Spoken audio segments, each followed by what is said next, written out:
My name is Walid Mukarzel. My name's Lueda Zain. No such thing as a typical week. I think my dream job, if I wasn't working for P&G, would be...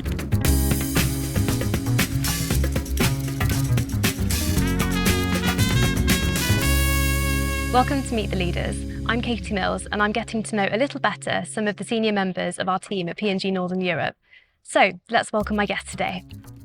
My name is Shelley Duggan. I'm a Senior Vice President in the legal function. I'm the Global Brand Protection Leader, Chief Trademark Counsel, and I also work on our beauty care, healthcare and oral care businesses. I'm also very proud to be the site sponsor for people with disabilities. My pronouns are she and her. I have fair skin, blue eyes and below shoulder length blonde hair, and I'm wearing a black blouse with a black jacket and blue trousers. Tell me about yourself. What brought you to P&G? So I actually came to P&G as part of the Gillette acquisition. And when I came across here, I thought, let's treat this like a brand new job. Let's not be one of those acquired people and let's make the best of it. You've had a long and successful career at P&G so far. What keeps you here? I think the people, but a lot of people say that. I also think the PVPs, coming from a stewardship function, I like working in a company that creates psychological safety. But I really like my job. No 2 days are the same. So I think that's what keeps me coming back in every Monday morning. What's the best thing about P&G that you would tell someone considering joining the company? Again, I think it would be the PVPs. You can come to this job authentically yourself. You can trust your colleagues and you can have a fantastic career whilst doing great work with great brands. I'm sure you'd agree there's not really a typical day at P&G. So can you tell me what you've been up to this week? So in the last few days, I've done a podcast for the grooming team on counterfeiting and how I came into the counterfeiting business or the anti-counterfeiting business. I've worked on a couple of big trademark cases where we're trying to free up our trademark for use in Europe. And I've worked on some patent litigation with our healthcare team. And I've also done quite a lot of mid-year reviews. So what kind of thing do you do when you're not in the office? When I'm not in the office, I like to socialise with friends. I like to read. I'm in a book club called the Fizzy Bookworms. So there's also a little bit of champagne that goes on there. And I like to go out, do walks with my dogs and generally see family and friends. Learning from failure is key to future success. Could you share an example from your career with us? Yeah, I recall one of my first brand protection cases working with an informant, and I thought the informant had a fantastic case. And we were about $50,000 into informant fees when we realised that he really was not who we thought he was, and we had to cut our losses.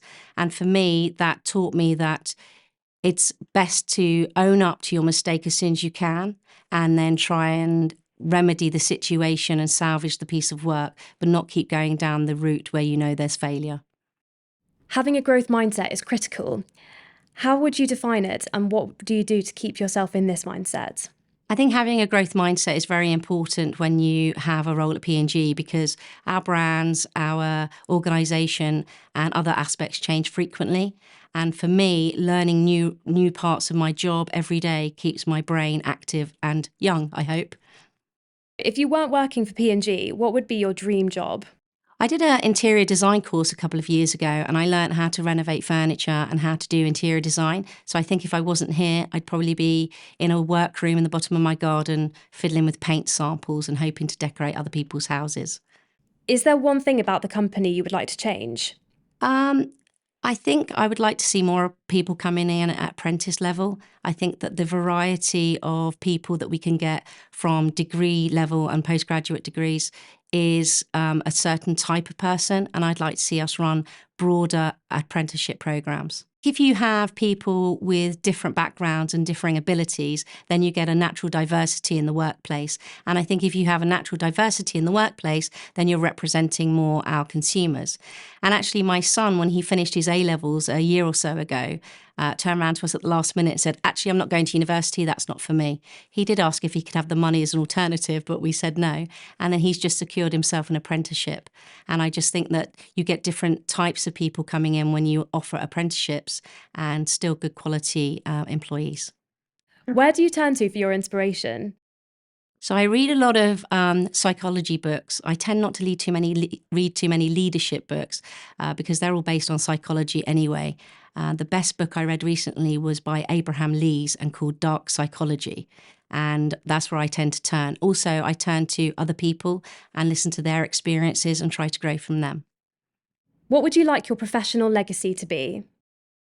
Goodness, I'd really like for us to have no counterfeits of P&G products, but I think that's a long stretch. So I think just a really robust programme in every area that I've touched. What's the most important thing you learned over your career? The most important thing is to surround yourself with people that are better than you. If you only have me in a room, you've only got one brain looking at an issue. And I'm often not the smartest person in the room. So when I surround myself with smart people and you have lots of brains looking at an issue, there's very few things that we within P&G can't solve for our business.